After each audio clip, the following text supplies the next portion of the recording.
నమస్తే అన్న, మీ పేరు? నా పేరు షేక్ చిన్నబాజీ. అన్న, మాజీ ముఖ్యమంత్రి పులివెందుల ఎమ్మెల్యే జగన్మోహన్ రెడ్డి గారు అధికారం పోయిన తర్వాత నెలకి 2-3 పర్యటనలన్నా పెట్టుకున్నారు, వారానికి ఒకటి. అసలు ఈ పర్యటనలు ఎలా చూడొచ్చు అంటారు? గతంలో అధికారంలో ఉన్నప్పుడు మాత్రం తాడిపల్లి ప్యాలెస్కి పరిమితమైన జగన్మోహన్ రెడ్డి గారు అధికారం పోయిన తర్వాత వారానికి ఒక పర్యటన పెట్టుకుంటున్నారు. అసలు దీన్ని ఎలా చూడొచ్చు అంటారు? అన్న గత 5 సంవత్సరాలు ముఖ్యమంత్రిగా ఉన్నప్పుడు బయటికి రావాలి, ప్రజలను కలవాలంటే వచ్చేవాడు కాదు. వస్తే పరదాలు, చెట్లు నరికేయటం, పరదాలు పెట్టుకొని ఏదో వచ్చి కనపడినట్టుగా వెళ్ళిపోయేవాడు. ప్రజలు అతనికి గుణపాఠం చెప్పారు. నువ్వు అసలు పనికిరావు ముఖ్యమంత్రిగా, నీకు పరిపాలన చేత కాదు, నువ్వు అసలు ఆంధ్రప్రదేశ్ ముఖ్యమంత్రి ఉండటానికి వీల్లేదని 11 సీట్లకి పరిమితం చేశారు. సరే, నువ్వు ఇప్పుడుగైనా నువ్వు అన్న మారావా? మారలేదు. నువ్వు ప్రజల సమస్య మీద ప్రజల్లోకి రావట్లేదు.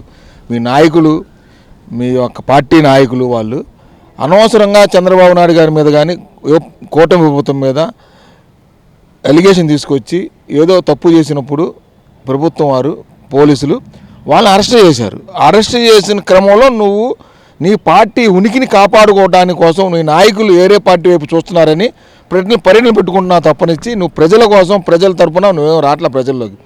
ప్రజలు అన్నీ గమనిస్తున్నారు. నీ యొక్క పరిపాలన ఏ విధంగా సాగింది 5 సంవత్సరాలు అని చూశారు. నీకు పరిపాలన చేత కాదని ప్రజలు డిసైడ్ అయ్యే 11 సీట్లకు పరిమితం చేశారు నేను. ఇప్పుడుగా నువ్వు ప్రజల సమస్య మీద పోరాడు, ప్రజలతో మమేకం అవు అనే కానీ అనవసరమైన మాటలు, నువ్వు స్కాములు ఇవన్నీ బయటకు వస్తున్నాయి. తరుణంలో నిన్ను అరెస్ట్ చేస్తారనే భయంతో నువ్వు ప్రజల్లోకి వెళ్ళాలనే దాని మీద చూస్తున్నావు తప్పనిచ్చి నువ్వు ప్రజల మీద ప్రేమ లేదు, ఏం లేదు. ఇప్పుడు మీరేమో ప్రజా సమస్యల మీద మాట్లాడతలేదు, ప్రజా సమస్యల మీద పోరాడతలేదు అని చెప్పి మీరు అంటున్నారు. జగన్మోహన్ రెడ్డి ఇటీవల పర్యటనలు చూసుకుంటే గుంటూరు మిర్చి యార్డుకు వచ్చినప్పుడు రైతుల కోసం వచ్చారు. తెనాలిలో కొట్టారంటున్నారు, మీరు అంటున్నారు. లేదు, యువకులను కొట్టారని చెప్పి జగన్మోహన్ రెడ్డి అంటున్నారు. బంగారుపాలెంలో రైతులు చూసుకుంటే పొగాకు రైతులు గిట్టుబాటు ధర లేక వచ్చారు. అదేవిధంగా తోతాపురి మామిడికాయలు మొన్న వెళ్ళినప్పుడు, ఇవన్నీ కూడా ప్రజల సమస్యల కోసం మీద పోరాడతాకే కదా వచ్చింది జగన్మోహన్ రెడ్డి గారు. యార్డుకు వచ్చారు, మిర్చి యార్డులో ఏ విధంగా జరిగింది? నువ్వు వచ్చిన వెళ్ళాక నష్టం ఎంత జరిగింది? మిర్చి బస్తాలు మీ నాయకులు కానీ నువ్వు కాటి దొంగలు ఎత్తుకుపోయారు, మిర్చిని అంతా నాశనం చేశారు. ఆ తర్వాత మీరు మామిడికాయ తోటలకు వెళ్ళారు. మామిడికాయ తోటలకు అసలు నువ్వు వెళ్ళావు, అసలు మామిడి రైతు ఎవరైనా సరే ధర్నా చేసి ఏమైనా రాసులు వేసి ధర్నా చేసి ఏమైనా ప్రభుత్వం మీద వచ్చారా? లేదే. నువ్వు ఒక క్రియేట్ చేసుకొని నువ్వు ముందుగానే మామిడికాయ మీ సంబంధించిన పార్టీ వాళ్ళ మామిడికాయల తోటలు తీసుకొని నువ్వు వస్తుంటే ఏపిచ్చి క్లియర్ మొత్తం తెలుస్తుంది మనకి. ఇప్పుడు ఏదైనా సమస్య ఉందంటే ముందు ప్రజల నుంచి వచ్చిద్దండి సమస్య ప్రజల ముందు ప్రభుత్వానికి తెలియడానికి ధర్నాలు చేస్తారు. అప్పుడు నువ్వు వస్తే బాగుండిద్ది. అసలు నువ్వే సమస్య లేనప్పుడు సమస్య సృష్టించి నువ్వు వస్తున్నావు. పొగాకు రైతుల దగ్గరికి వెళ్ళావు. పొగాకు రైతుల దగ్గరికి అంత చేసి పొగాకు అంత నాశనం చేశారు తొక్కి మీరు. ఇప్పుడు పొగాకు రైతులు ఎవరు ధర్నా చేయలేదు, మామిడి రైతులు ఎవరు ధర్నా చేయలేదు, మిర్చి రైతులు ఎవరు ధర్నా చేయలేదు. జగన్మోహన్ రెడ్డి వీళ్ళందరి దగ్గరికి వచ్చిన తర్వాతే ఆ పంటలకు గిట్టుబాటు ధర వచ్చిందని చెప్పి వైసీపీ నాయకులు అంటున్నారు. అదేం లేదండి, ప్రభుత్వం డిసైడ్ అయ్యి రేపు మాపు జీవో వస్తుందన్నప్పుడు ఇతను కొత్త డ్రామా చేస్తున్నారు అనమాట. ఆ డ్రామాలో భాగంగానే వెళ్తున్నారు. రేపు వల్ల జీవో వస్తుంది, మనం ఇలా డ్రామా చేస్తే అక్కడే మనం కొట్టుకోవచ్చు, మనం తీసుకోవచ్చు అన్న తాపత్రం తప్ప నుంచి ఏం లేదు అతనికి. నువ్వు నిజంగా ప్రజల నుంచి రావాలి కదా ముందు స్పందన అనేది.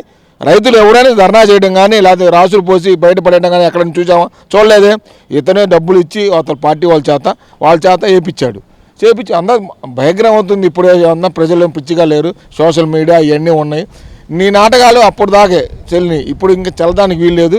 నువ్వు పరిపాలన చేయడానికి పనికిరావాలే కానీ నిన్ను ప్రజలను కూర్చోబెట్టింది. జగన్మోహన్ రెడ్డి పర్యటనల కోసం లేకపోతే ఈ రైతులను కలవడానికి కానీ లేకపోతే వాళ్ళ నాయకులు కలవడానికి కలిసినప్పుడు వెళ్తున్నప్పుడు ఎందుకు కూటమి ప్రభుత్వం ఇన్ని ఆంక్షలు పెడుతుంది? కనీసం పోలీసులను భద్రత ఇవ్వట్లేదు అంటున్నారు. వాళ్ళ కార్యకర్తలు అభిమాని నాయకుడిని చూడడానికి వస్తుంటే, కలవడానికి వస్తుంటే ఎందుకు ఈ పోలీసులు ఇన్ని ఆంక్షలు పెడుతున్నారు అని చెప్పి వైసీపీ నాయకులు అంటున్నారు.